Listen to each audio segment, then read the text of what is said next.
Hello everybody, I'm Blaze and Rebecca, and welcome back to Strawberry Vinegar. We're back with, you just watch what happened in the last part, huh? That'll be fun.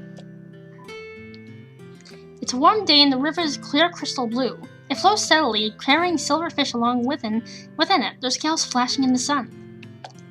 A few ducks bob along on the surface of the water, like the yellow ones you can play with in the bathtub. But these ducks are slightly nosier than their plastic counterparts. Butterflies with stained glass wings hover in the air, dragonflies hum in the breeze, and fluffy bees buzz as they dance to and fro, alighting here and there on the colorful flowers that line the riverbank. I'm not a fan of bees, but hey, good for you. It really is pretty. I can feel my worries melting away, one by one, like smoke dispersing into the atmosphere. Hey, Ray?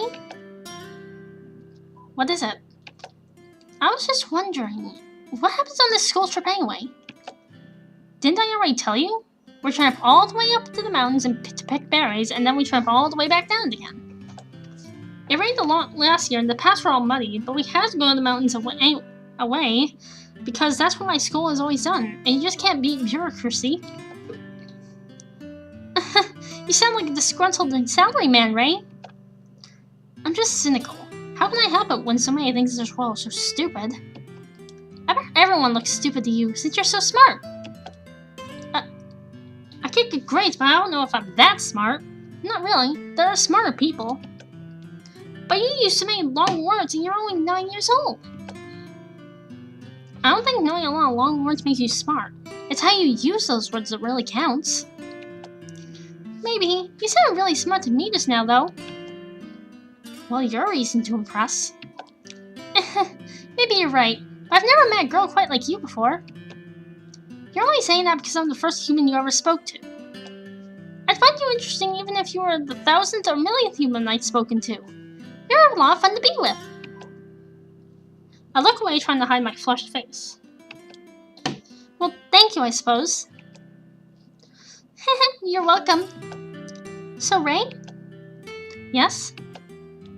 How do we get into the mountains? We don't have to walk there, do we? Of course not. I'm sure the school would love to make us walk 50 miles if it would cut down on their expenditures, but that would probably count as child abuse. But 50 miles isn't very much. I can walk that in half an hour, maybe. Half an hour? Yes, is that really so abnormal? Yes. Do you even need to ask? Does Lycia really not understand how unusual she is? So if we're not going to walk, how will we get to the mountains? Do you have chariots? Chariots? That's right, black chariots pulled by skeletal horses! Oh god, like the one Hades used to whisk personify away from to the underworld. They're really fashionable right now. My mom's wanted one for ages, but skeletal horses are hard to come by and they're expensive. Well, here, it's not the same thing. It's like, you want chariots, you should probably go like 18th century or whatever. Or even, like, way sooner than that. I don't know. So, we're mixing Greek mythology into this as well, are we? My already hazy image of hell is growing more and more distorted by the second. Nothing in Lycia says adds up. Of course we don't have chariots. What century do you think this is? The century shouldn't matter. Chariots are always elegant, no matter what time period you live in. No, it actually does matter. Maybe in hell, but I don't think that would work so well here. The roads aren't built for it. Oh, I see. That's kind of sad. Yeah, in other words, we don't have freaking chariots! A pause. So if you don't use chariots, what do you use? You don't have your own Cerberus, do you? More Greek mythology? Really? I'm still trying to get to terms with the fact Hades and Persephone exist, so don't go adding a colossal 3-headed dog into the mix on top of that. No, of course we don't have that. Who knows would own a Cerberus? And why are there more than one? Well, it's quite simple. When one Cerberus lives in— Oh god, no, don't! Alright, I get the general idea. You don't need to go into so much detail.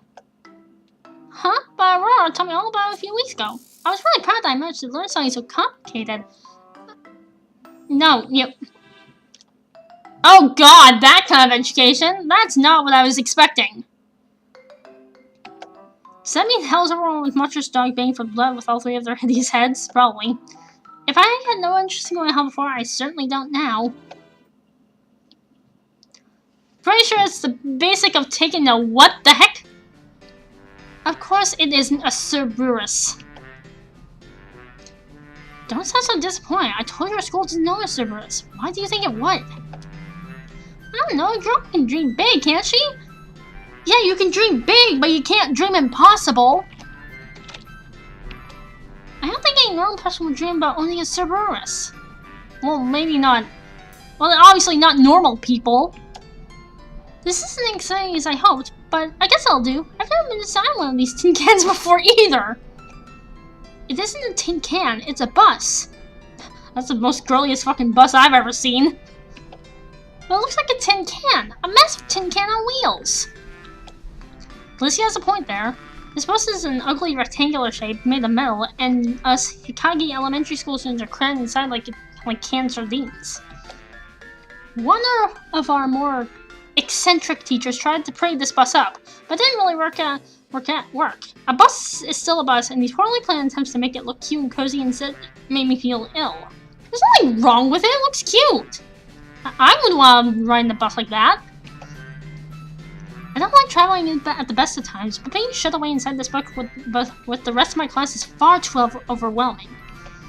I can feel their eyes trained on me, observing me, their poisonous words dancing through the air like scattered pollen. Oh, great. I'm so glad Lycia looks better now. It isn't fair now, though. I wanted to sit next to her. Me too. Why have to be Sakuraba?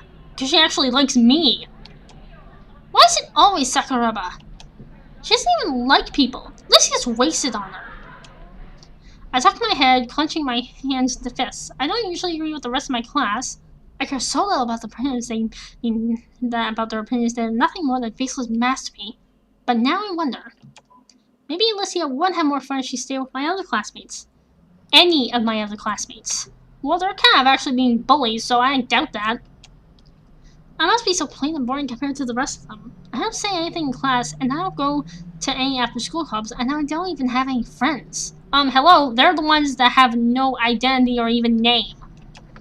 Not that this bothered me before, but it's starting to bother me now. Lycia's only ever been positive about spending time with me, but maybe she was just being nice. How can a bright, bubbly girl like her, who captured the hearts of my whole class in under a week, like a grumpy, gloomy girl like me? Hey, do you think she could be Lycia's partner for the rest of the day? That's a good idea. She might be sitting with Sakuraba now, but that doesn't mean she wants to. Maybe she just didn't want to say no. Well, Sakuraba can be kind of scary. We should go and ask her then. Let's liberate her from that tyrant. Okay, you should shut that fuck up. Like, pardon my language, but still, that's not very nice. Tyrant? Is that really how others see me? Hey, Lycia! Lycia turns her head. One of the boys from our class is talking to her. His face is so nondescript that I can't remember his name. Maybe it was Fuji something? Yeah. You say that you're the one that's, like, not someone who's ordinary. You can't even remember his name. I'm starting to wonder if he has a name. Do you know who you want to partner with the trip yet? On the trip yet? Yep, I'm going to be with Ray, of course. It's because you're living with her, right? I know you don't want to hurt her feelings, but you don't need to stick to her so closely. Why don't you try talking to the rest of us? It might be fun. I have fun spending time with Ray, too. You sure about that? Don't you think she's kind of difficult? What do you mean? I mean, for a girl, she's kind of scary. I bow my head. I know I should reply, but I can't bring myself to. I can't say I blame Fuji something. Yeah, I know he doesn't like me. Since I never interact with him, I've never given him anything to like. Maybe Lycia would be happy if she went off with him. I'm not right for her. We're just too different. And yet... Scary? I don't think Ray's scary. Really? Not even a little bit? Yeah, his name is also Fuji something. No, why would I? I come from hell, and hell is filled with all kinds of horrible things. There are vengeful spirits, and pins of bones, and a huge beast made of fire with 7 heads and 10 horns. That's not nearly as scary as Ray. A beast with 7 heads? Yeah, you'd be surprised. That's right. I'm not scared of Ray at all. In fact, she's my very best friend in the world. She is? I am? Of course you are, silly. You let me stay at your home, you made me lots of delicious food, and you talked to me when I felt sad, and you nursed me when I was sick. You really are a nice person, Ray. The best. Alicia leans forward and takes my hand in hers. Her palms are warm, and while being held by her is a little embarrassing, especially in front of the rest of my class, I can't quite bring myself to care. It's comforting. Her crimson eyes are very big and bright, almost all encompassing. I can't look away. I inhale. My breath catches in my chest and my throat feels dry. Why is my heart beating so fast? You know what, Ray? What? I really do love you! Wow. What just happened? It's been almost 10 minutes since Lucia's proclamation. My brain still can't process it. Was it some kind of dream? I'd be tempted to believe that if I didn't feel so distinctly travel sick. It must be true. She said she loved me. Not just like, but love. My face turns red, my cheeks burn, and my heart thumps painfully inside my chest. How on earth am I supposed to react to all this? It's true that Lucia managed to get Fuji something to leave me alone, but at what cost? I can hear him whispering about it even now. Did Lucia really say love? She did, there was no mistaking it. Not like, but love? Definitely love? Definitely love. That's so unfair. I wish Lucia would say that to me. Perhaps Lucia did not truly mean love, but was unable to communicate her feelings in any other way, given Japanese is not her first language? Oh, shut up, you. Ah, that must be it. I'm sure that must be it. Maybe I still have a chance after all. How about you F off? No way, when she said love, she really did mean it. The aura around those two is unmistakable. Aura?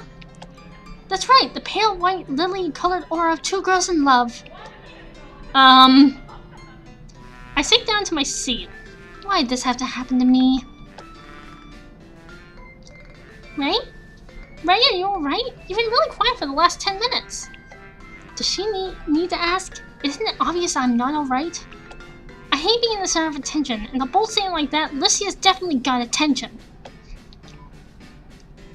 I need to make notes quickly. I'm going to turn this into an epic original story detailing the true love between two shy, sensitive schoolgirls and make lots of money at Comic-Con. And a manga adaptation, apparently. This is just great. What should I do? You know what? Thank her. Fine, really. Are you sure? I'm sure. I just feel a bit sick. I don't like traveling very much. Yeah, these roads are pretty bumpy. That's why chariots are superior. Really rich families have skeletal horses that can fly, so you don't even get stuck in traffic. How wonderful. It really is. You should come to hell with me sometime so you can ride one of those chariots for yourself. Thank you for your invitation. I'll be sure to remember your kindness. It doesn't mean I'll act on it, but I'll remember it all the same. It isn't every day you get an invitation from a demon to come and visit hell that isn't accompanied with ominous thunderclaps or Latin chanting. Where did you get that idea? Yay! Thank you, Ray! And, I look down at my lap, fiddling with my fingers. I lock and unlock them, then tug at the hem of my own school skirt, unsure what to do with them. Thank you for defending me back there. I really do appreciate it. And I'll be back with more. See ya!